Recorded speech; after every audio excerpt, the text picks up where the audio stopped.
So welcome everybody to today's episode of the Agency Accelerator Podcast. I am really excited to have with me today Marcel Petitpas. And Marcel helps agencies run more profitable, and he is the co-founder and CEO of Parakeeto, a software platform that helps agencies create a data-driven estimates using their time tracking data, which is really something that I am always telling my clients is so important to do. And I guess we're going to dig into that to find out why. So today we are going to focus on agency pricing and profitability. And this is such an important topic if you want to grow your agency in a profitable and sustainable way, and you don't just want to be a busy fool. So welcome, Marcel. Can we start off by you telling us a little bit of background and how and why you started Parakeeto? Yeah, great question. So my first ever business was an agency. I was doing virtual reality services for real estate agents. So going into houses, creating virtual tours. And it's funny, I actually just did one this weekend because we're planning on selling our own house next week. So that was a bit of a flashback to those days. And that was kind of the first time that I was exposed to these challenges of trying to scale a service business on thin margins and, how much risk there is in scope creep. And this was one of those things where you go into a house and you try to estimate it based on square footage. And then all of a sudden, a shot doesn't come out right, or the lighting isn't good. And, what you plan to take 4 or 5 hours to shoot ends up being an entire day. And I ended up leaving that business because there was a lot of price pressure in our market at the time. Real estate was very flat. It was a buyer's market, and agents were being very stingy with how much they were willing to invest to sell their homes. And I realized very early in that business that there was not enough margin in my services to hire other people to do the work. And it just so happened that I hated the photography and stitching and creating of the virtual tours. I preferred running the business. That was what was interesting to me. And so after kind of doing that, I became interested in tech and I wanted to start a tech company.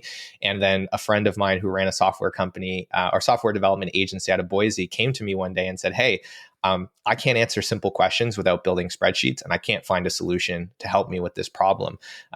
Simple questions like, did we make money on our last project? And did we scope this right? And can we take on this new work? Do we have enough capacity? When should we hire?" Right? Questions that we're all asking ourselves in the agency every day that require data from different places. And so I resonated with that, having experienced it. And that's what kind of set us down this path of saying, how do we make it easier for small agencies to have the same access to important information that big agencies have so that they can make better decisions and ultimately scale and grow without running into all the cash flow problems and margin problems that we see so often. Yeah, so it's such an important topic. Before I jump into my first question, you've made me think of another question, which is, what stage of an agency's growth do you think they should start thinking about putting systems like this in, even like basic systems like time tracking, but then those dashboard systems to help you understand, how profitable you are and, get off I talk about clients being stuck on the client service hamster wheel of doom, where they're just constantly servicing clients and they have no time to ever look at this data and actually think about, are we being profitable? Can we do this in a more efficient way? Did we get our quoting right? What do we need to do differently in the future, and so on? So what stage in an agency's growth should they start thinking about this? Yeah, so there's a should, and then there's when they usually end up doing it. As early as possible is my answer. Even if you're just freelancing, but you have a vision to start hiring other people, you should start modeling what it would cost you to hire other people and start tracking how much time it takes you to do things so that you can project, to some reasonable extent what your margins are going to look like when you start outsourcing and you start hiring other people to do that work for you. So even if you're a solo person right now, I would say it's important to start thinking about these things. Did you lose me there for a second, Rob? I did, yeah. Okay. Yeah, but hopefully it's recorded. Who knows? Okay. We'll find out. Yeah. So as early as possible is the answer. But when do I see people start to do this? It's usually when they're closing in on double-digit staff numbers. And the reason for that is usually a person can't be really effective with more than about 8 direct reports. And that's usually the agency owner. When you're up to 8, 9, 10 employees, the agency owner is the person that everyone directly reports to. They're capping out, and their ability to subsidize misscoped projects, over servicing with their own evenings and weekends is basically maxed out at that point. And that's usually the forcing function that starts to get people reaching out to us and looking for a solution to this, because they're going, I don't understand. I'm busier than I've ever been. The whole team is busier than we've ever been. And yet I'm afraid I won't make payroll next week. What the hell is going on? And that's when we have to start digging into the numbers. Yeah. So I think that's a great answer. And I think if I'd been asked that question, or if a client was asking me that question, I would say exactly what you just said, which is start putting these systems in straight away. I always tell my clients, you need to start behaving like the company you want to become if you want to make that transition and that journey as easy as possible. And I think systems and processes are a huge part of that. I think sometimes people think they're cumbersome and they can get in the way. But of course, the absolute opposite is true, right? If you get the right systems and processes in place. Yeah, absolutely. I get that pushback all the time of like, I don't want this to hinder our creative process, or all of our projects are so different from one another that like, how could we ever create a process around this? And the reality is that having some rails down really help you become more consistent with the creative output. And every experienced creative that I've spoken to, the thing that really sets them apart from some of the younger, more eager creatives is that they've realized that they have a process. And I think you kind of deny that when you're early on in your creative career, and you want to believe that it's some kind of like divine inspiration that comes to you in these moments, but like that's not really a sustainable business model. Your clients aren't waiting for you to have like a light bulb moment in the shower. They need you to deliver this thing on Friday. So you need to understand what is your process for getting in that space where you can start to have this output. And it's in your best interest to start to document that and start to set up the way that you and your team works so that you can do this on command, as opposed to, just waiting for the right moment to have an output come to you, so to speak.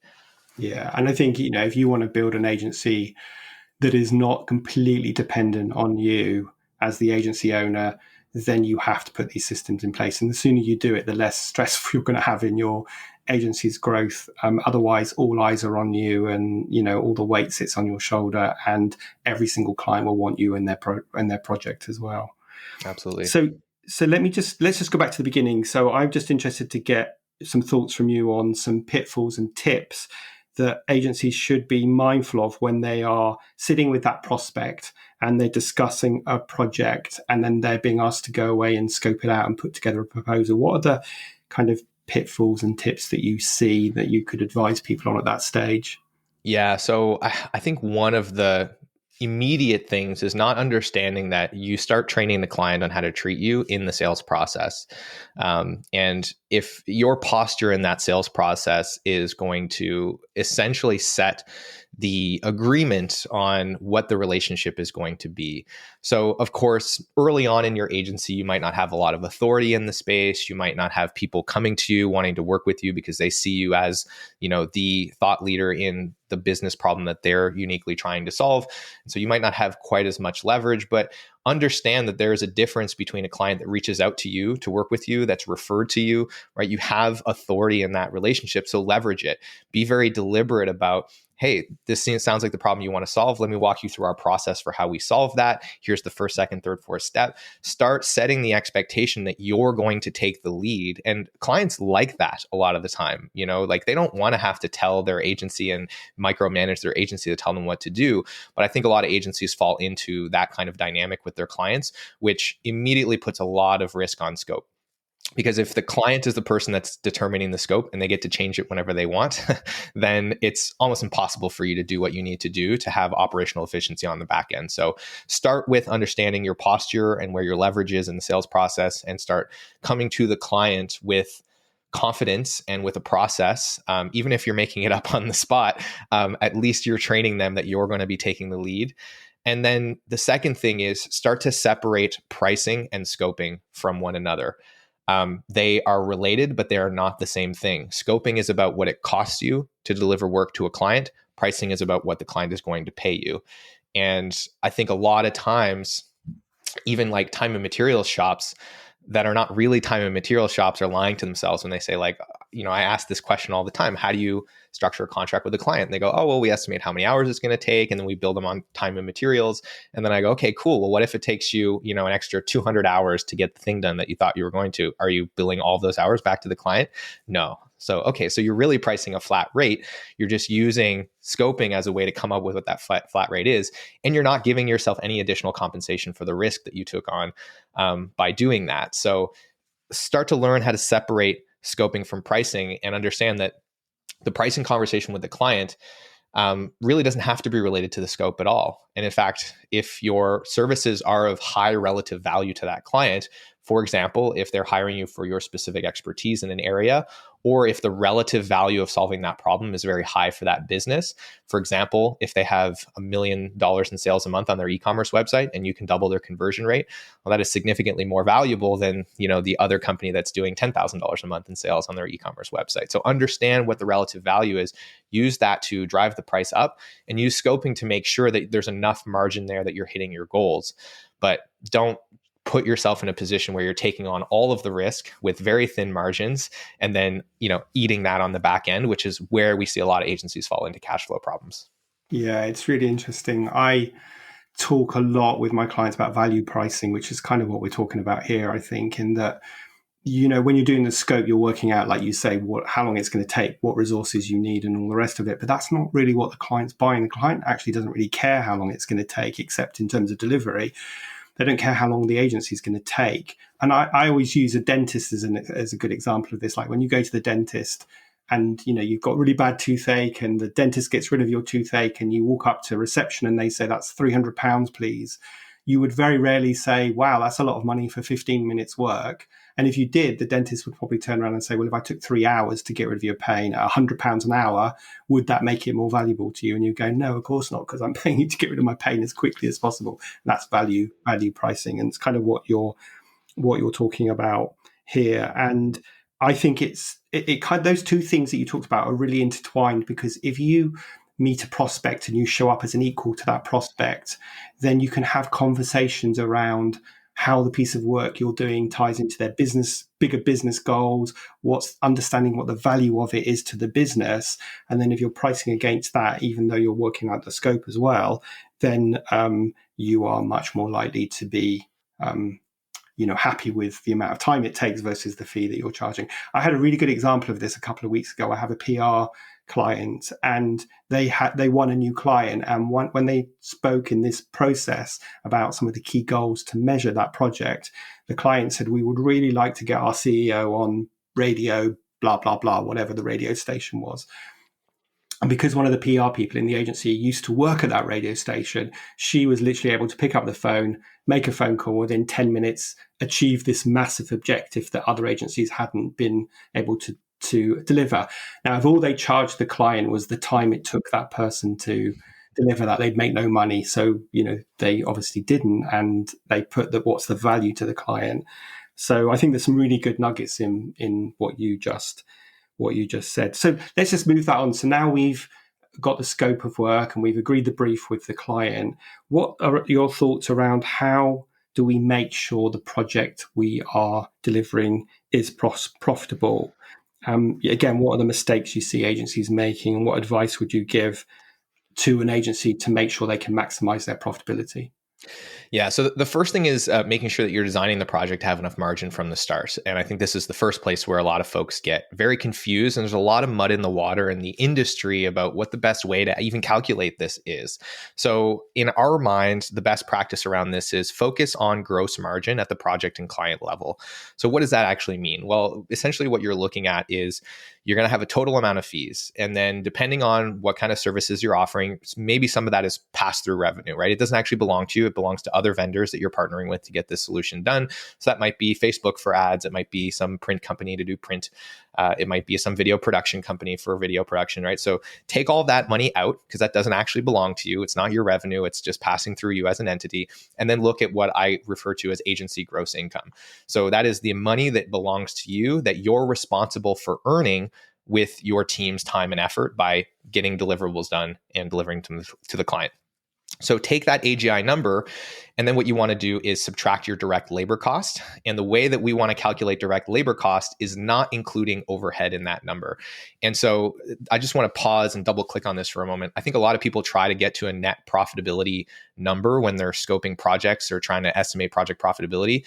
And I think that that's kind of a huge waste of time. It's not really easy to do. It's a lot of additional effort. And what insight does that really provide for you?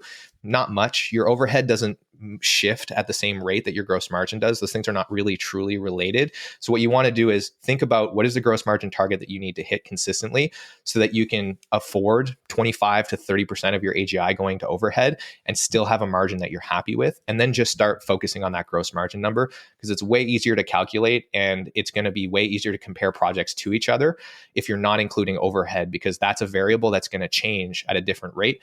Whereas if you homogenize everything on gross margin, then you can compare all your projects over any time horizon and understand, how things are moving, compare services to one another, compare clients to one another, and understand where you make more money.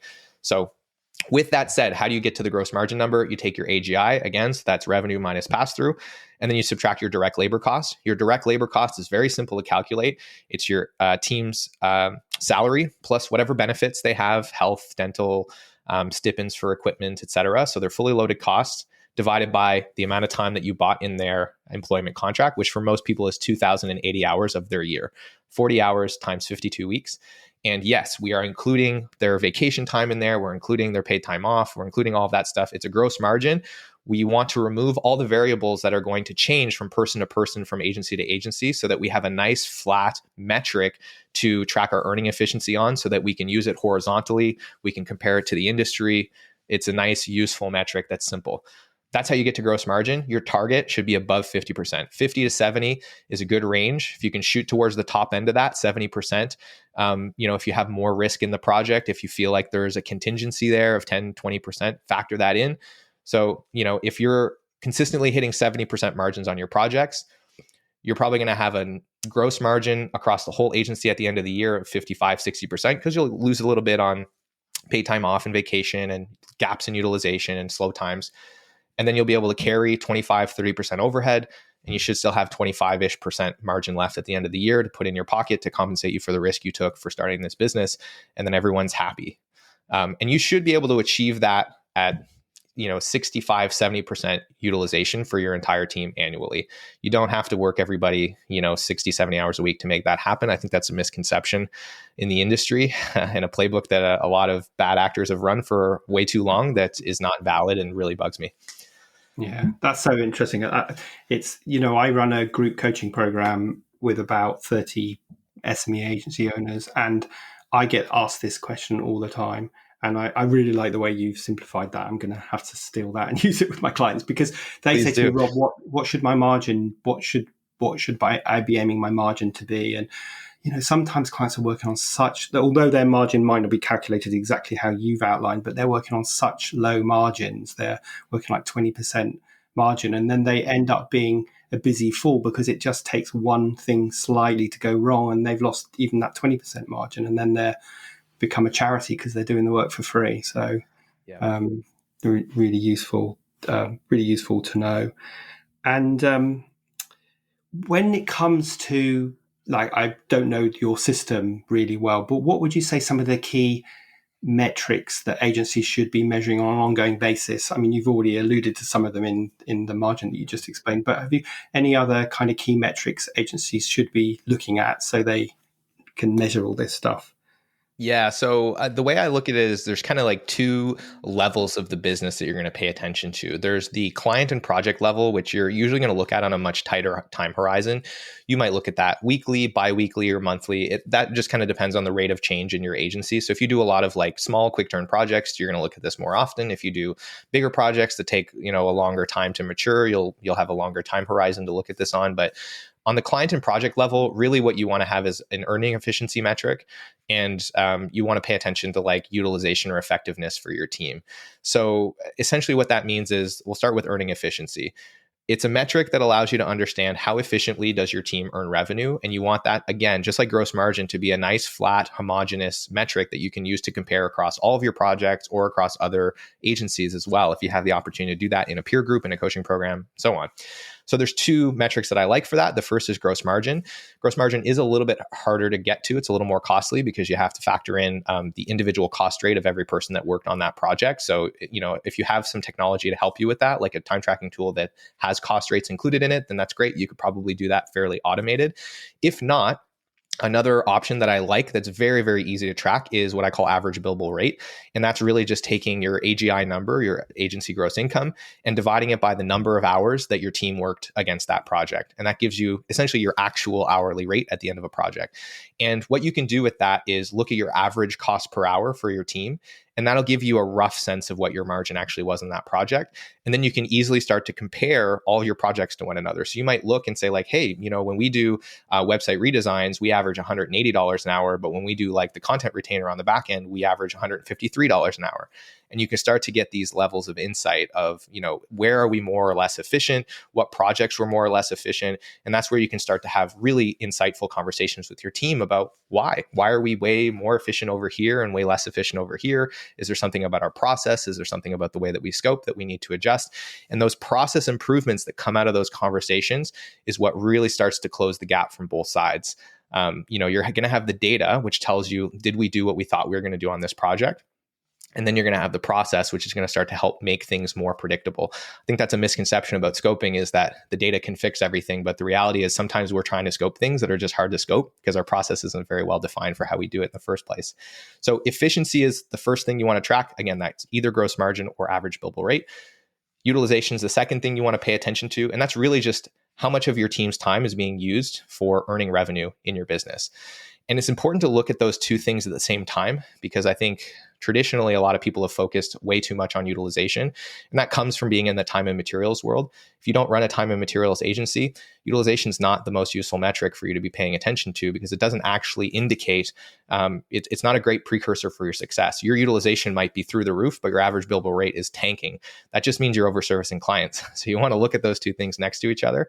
And the way we calculate utilization is, it's really objective. This is another thing that's got a lot of mud in the water. What is billable time, right? Is it just time that your team is being productive? No, the definition in our case for the purpose of these calculations is time that your team is spending earning revenue for the business, doing work on client projects. So if they're working on your website, that's productive, but it's not billable time. And some people start to get upset with that. And it's like, well, if you're upset about that, it means you're holding your team accountable to utilization, and you should just stop doing that because it's not useful. It's not useful for them. It's not useful for you. Hold them accountable to earning revenue. Hold them accountable to being efficient. And if they don't have enough billable work to do, that's your fault, not theirs. So try to make it so that you're giving your team enough work, creating enough clarity for them, managing projects and resource planning people effectively enough that they have the opportunity to hit 70-ish% utilization on a net level on an annual basis. Week to week, that's probably 80 to 90 on the high end. If you can do that, pay attention to your utilization, pay attention to your average billable rate, and those two numbers are good. You're averaging 65-70% utilization, and your average billable rate is 2.5 times higher than your average direct labor cost. Then your P&L should look fantastic at the end of the year. And you probably don't even really need to look at it that often, if we're being honest, because you've got lots of gross margin there and you're being efficient. So that's at the project and client level. At the agency level, that's where you're going to go to your accountant, your bookkeeper, and it's going to be P&L stuff. So that's where you're looking at gross margin, targeting about 60%. You're going to look at overhead spending. You want to keep that below 30%. And then that should leave you with a good, net margin at the end of the year to pay yourself. And then overhead, you want to generally be paying attention to how much you're spending in each area. Administrative costs, that's usually 8 to 12% of your AGI. Sales and marketing, 8 to 14-ish%. But you can overinvest there, of course, if you just want to grow fast. And then lastly, facilities. So that's like your rent, or if you're a remote team, it's how much you're giving your team for stipends, basically whatever costs you to put in a working environment over your team's head. 4 to 6% of AGI. So when you add those up, 25, maybe 30% on the high end. If you run a remote team, you might be able to get that down closer to 20. And that includes your salary as the owner, by the way. If you're not doing client work, then you fall into admin or sales and marketing, because that's probably what you're doing with your time. So yeah, those are some metrics and benchmarks to look at. But I would encourage everyone to don't overthink or over invest in the P&L and the financials. If you're early on, start paying attention to your client and project metrics. The P&L will take care of itself if those numbers are good. Yeah, brilliant advice. So good. So many really good, great nuggets there. I find it really interesting that a lot of the time agency owners are not making their teams commercial enough. So the team members just don't have access to so much of the information you just talked about. So what they're tasked with doing is doing a great job for the client with no sense of how many hours it should take. And lo and behold, they overservice the client. The client might be delighted with what they've done, but now, of course, they've created a rod for their own back because the client asks them to do more work and has this expectation that it will be delivered at this high level. So is that something you see as well? And would you agree with me that we need to make all our staff commercial because they need to be in control of these numbers?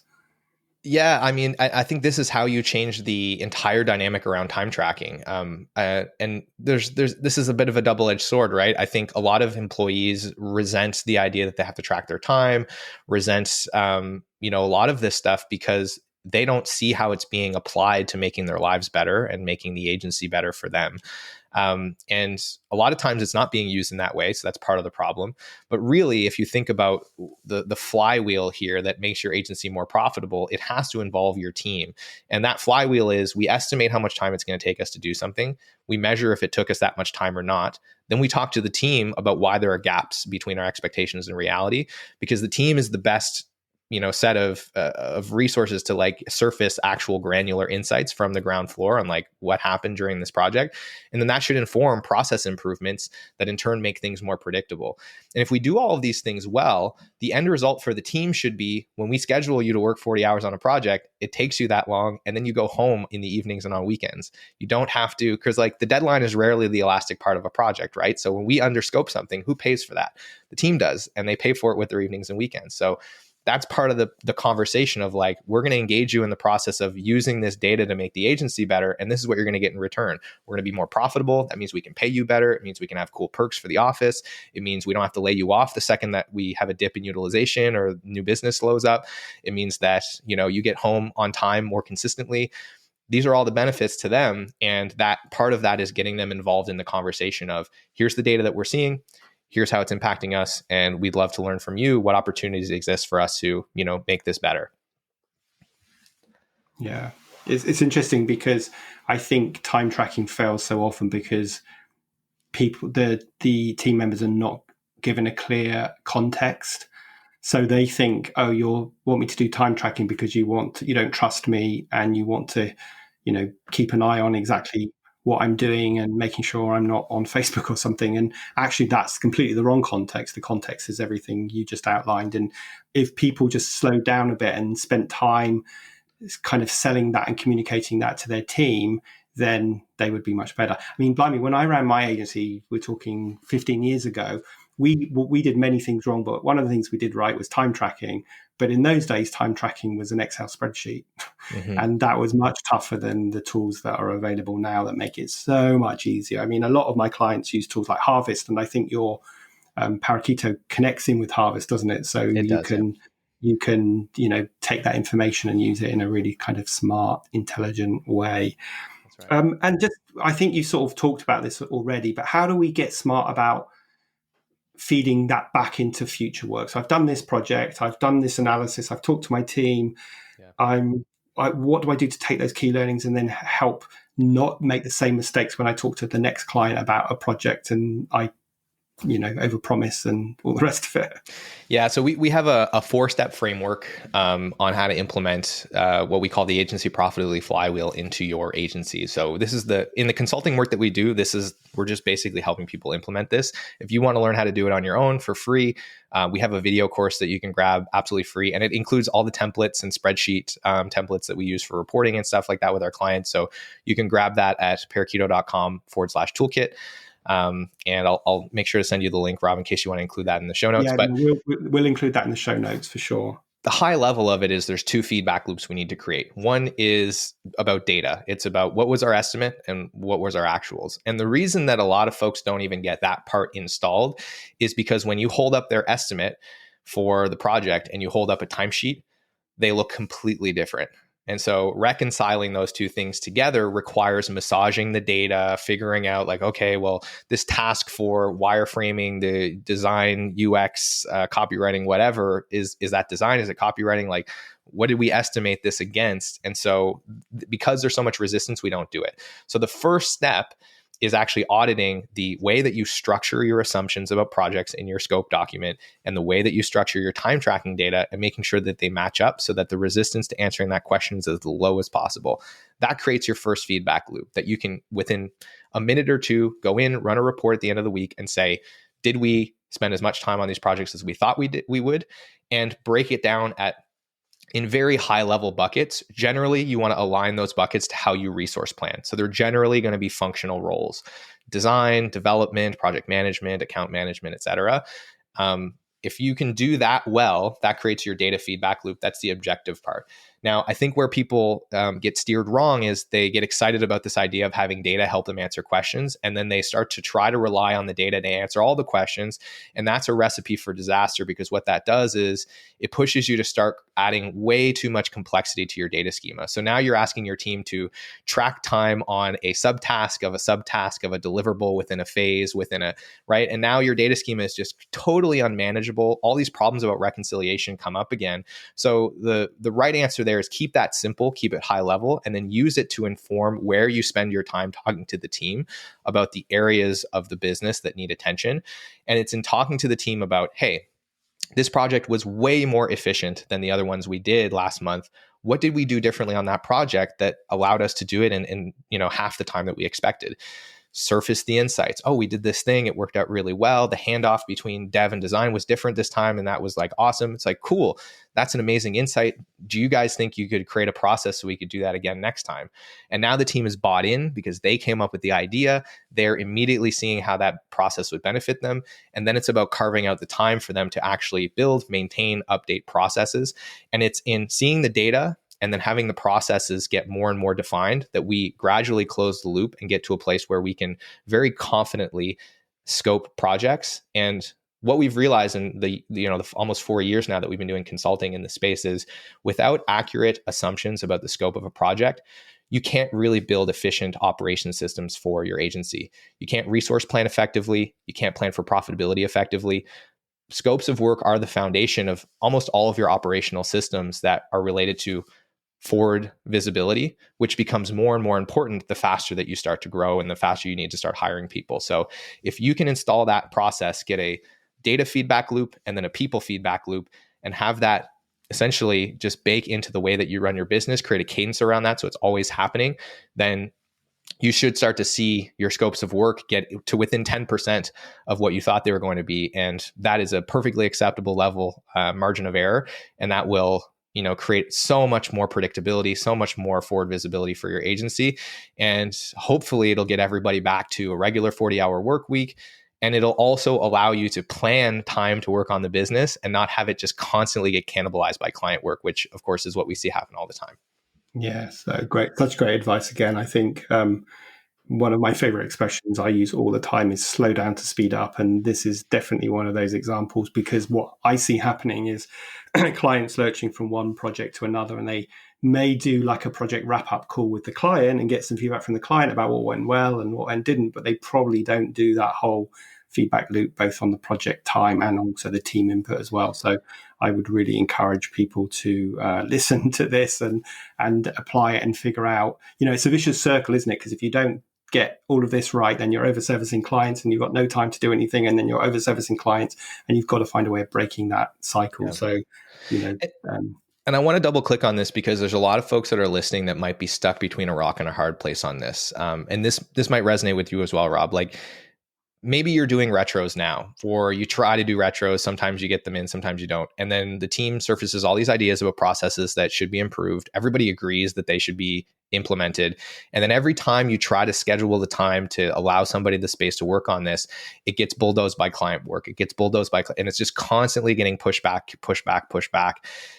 If that's happening to you, then that's a sign that it's a sign that you need to do this even more, because what it means is the time that you plan for client work is not the amount of time that it's taking. And of course, you're going to cannibalize the 40-hour work week before you start eating into evenings and weekends. So any scheduled time for work on the business is going to get taken away.